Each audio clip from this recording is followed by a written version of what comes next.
Using SugarCRM involves several steps to manage customer relationships effectively. Here's a concise guide on how to use SugarCRM.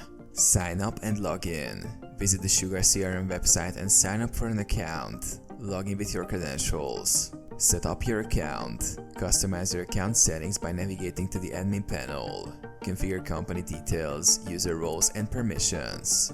Import data. Import existing data such as contacts, leads, and accounts. Go to Admin, Import Wizard, and follow the steps to upload data from CSV files or other CRMs. Create leads and contacts. Add new leads by clicking on the Leads module and selecting Create Lead.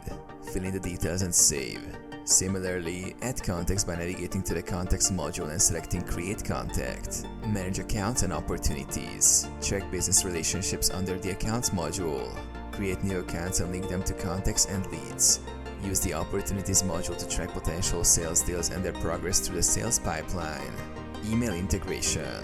Integrate your email to send, receive, and track emails within SugarCRM. Go to Admin, Email Settings to configure your email account. Schedule activities. Use the Activities module to schedule and track calls, meetings, and tasks. Link these activities to specific leads, contacts, or accounts for better tracking. Dashboards and reports. Customize your dashboard to display key metrics and insights. Use the Reports module to create detailed reports on sales performance, lead conversion, and other important metrics.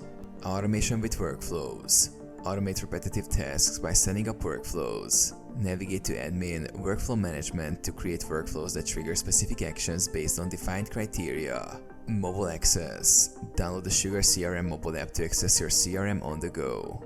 The app allows you to manage contacts, track activities, and view reports from your mobile device.